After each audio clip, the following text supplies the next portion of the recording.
Welcome to Behind the Blaze, Blackman Collegiate Academy Edition. Hi, my name's Kim Baumann, and I'm the Dean of the Collegiate Academy. And with me today I have 4 students who will introduce themselves right now, starting with Lily. Hi, my name is Lily McWilliams, and I'm currently a senior at Blackman High School. Hi, I'm Izzy Lecision, and I'm currently a junior at Blackman.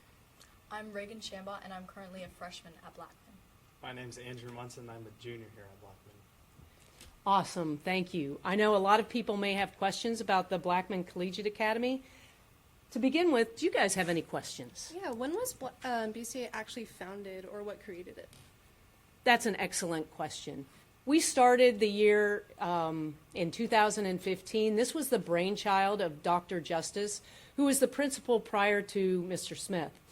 What she wanted, her idea was that the students should be able to be academically challenged, but should be able to stay in their neighborhood schools and not have to go to specialized schools to really challenge themselves and take advantage of everything a comprehensive high school should have.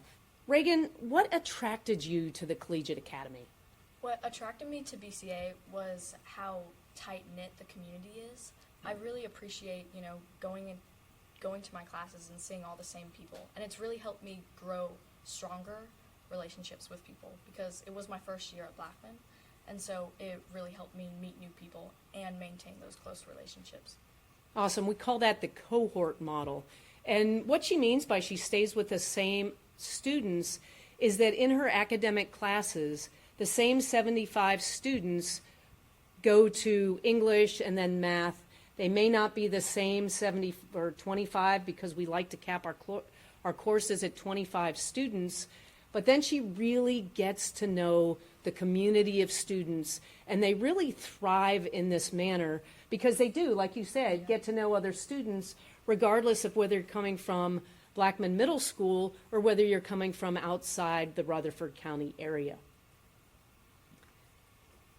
Andrew, one of the things that I want to bring up is that at the Blackman Collegiate Academy, we really have 4 pillars, one of them being academics, one of them being real life experience, research, but we also have extracurriculars. Tell me about your involvement in sports. So I'm on the baseball team here at Blackman High School, and I'm able to do the BCA and baseball, and neither distracts the other from staying on point throughout the season, throughout the school year. And we have about a 40-game schedule, and I'm not going to have to miss any games because the BCA is so lenient with what they do. So as part of that, though, I would imagine that you have increased your organizational skills just as a necessity to maintain your academics while you're participating. Would that be true? Yes, that would be very true. Nice. And then this year, we're going to talk about it in a little bit, but I'm really excited about the course that you and Izzy are taking right now. Izzy, how's BCA impacted you? Yeah, BCA has been really great because it's pushed me a lot in my academic courses. They've been difficult, but they've been manageable, and I've definitely gained a lot of academic and organizational skills through the courses. And I really appreciate BCA because I'm able to push myself and be able to have kind of that on my resume, but also keep up with my extracurriculars like fine arts and shows that I'm in, and we actually just did a show at the school that I was involved in, which was awesome. Yeah, and I noticed there were quite a few BCA students involved in that. Yes, so ma'am. I saw a lot of tired faces, but they were all there. They were all, as Andrew said, on point and really able to take advantage and leverage their academics and with their extracurricular activities. One of the other things that we really become involved with is this real life experience, and we do that to get ready for our capstone courses. So the real life experience can be a number of things. It can be working in a studio, creating a podcast. It can be working in our bookstore. It can be fine arts if you're in band, the performances that are with that. But uniquely, it can also be shadowing someone in the summer. And one of the things that we really recommend is that students call up a professional in a field that they might want to do, maybe actuarial sciences, and then ask them if they can just follow them for a week. what happens when they do that is it opens their eyes into what they could potentially do in their careers, but it also helps prepare them for capstone by perhaps getting them a professional mentor to help them with the research and the capstone project purpose. So senior year, Lily, as a senior, you just finished your research based project. Can you tell us a little bit about that? Yes, so when entering Blackman High School for the first time, capstone seemed like such a scary experience, especially as a freshman, hearing about all the horrors that come with it.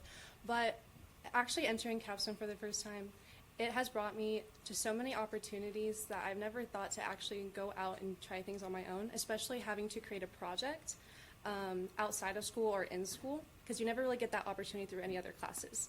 My capstone research topic was how fast fashion has affected the environment and social impacts through the changes in its fabrics.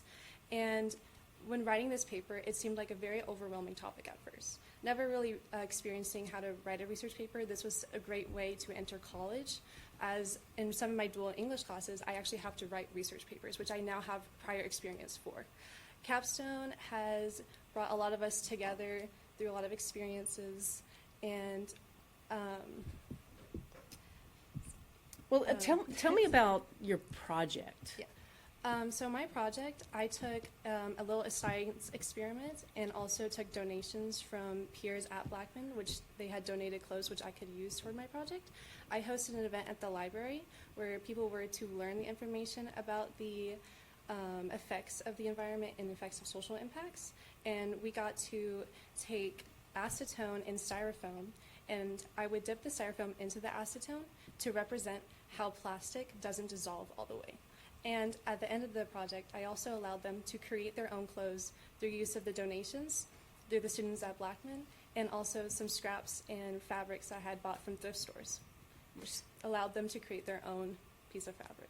So this was interesting for me because I didn't know what fast fashion was. So when my students are doing a lot of their research and their projects, I personally learn a lot from that too, and that really what that background of fast fashion was. For anyone who may not know, do you want to share that?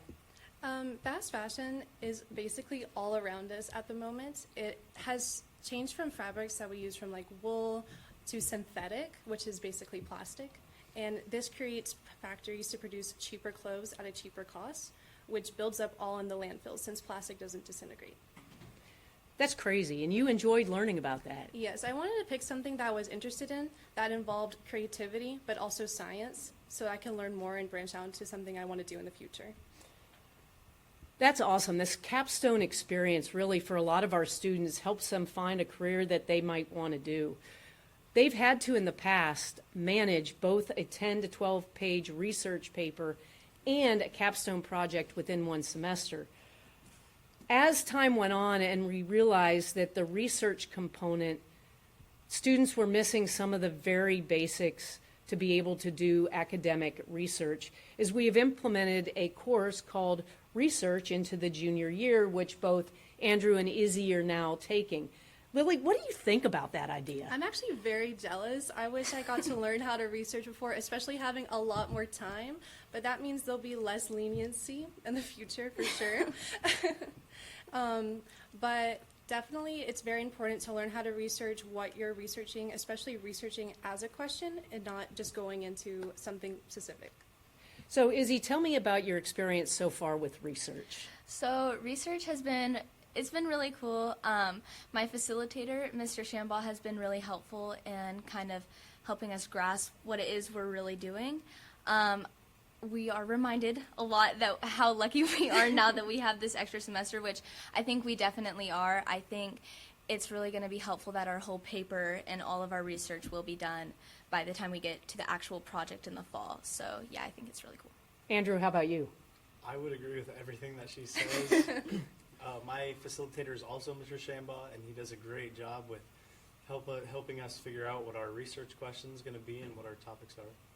So what's been the hardest part so far? I know when I had to do research, the absolute hardest thing for me was actually to come up with a researchable question. Just that initial question I struggled with. Yeah, that's mostly how it is for me right now, or how I did feel, is just finding something that I was really interested in and something that I could work on for a whole year. My hardest part so far has been having to pivot a lot, because I found a general subject that I really enjoy, but there has been a lot of, as I did more research, there's been a lot of avenues where I had to kind of switch it up because there wasn't enough research on the specific topic. So that's been a little difficult to navigate, but definitely a learning process. Okay, for Reagan, who is a freshman, hearing this, it can be daunting just a little bit, right? Yeah. So what are some things from the other three that has been done? Is this an undoable thing, or have you built your skills so that you're able to make it an achievable goal? I've definitely built on top of my skills. When first starting the topic, Coach Samba has taught us to take a bite out of the apple. So when you're starting with a really broad topic, you want to go even deeper into that research. And honestly, finding the question is within the research. You won't know what you're answering until you find what you're looking for, which is the biggest thing. And then when having to be involved in a project, time management is so important. And also making sure everyone arrives, you're getting exactly what the results you're looking for, and so much more. Yeah, I agree that I kind of want to add on that time management is really important, especially throughout research with deadlines. Like making kind of that schedule for yourself is really important to stay on top of it. But if you do that, it becomes a lot more doable. How about you, Andrew? Yeah, I would second the time management idea, and especially with now that we have a whole semester to work on it instead of, or the spring semester to work on it before the fall.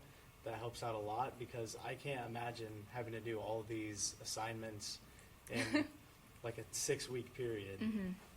So Reagan, what is your takeaway from what they've just said? I feel like it does seem very daunting, but I feel like it will help me, because I can't imagine being able to do that now, but I feel like it'll definitely make me better in that field. What's the one skill you just heard over and over that you need to make sure you're honing? Time management. There we go. So just again, our Collegiate Academy, we're very pleased with our students. They are hardworking. They really are our leaders within the campus. If you look at our campus community, whether it's sports, whether it's student government, our students are leaders.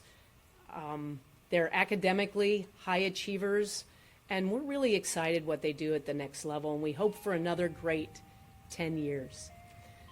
This has been Behind the Blaze. Just want to say thank you. 1, 2, 3. Go Blaze!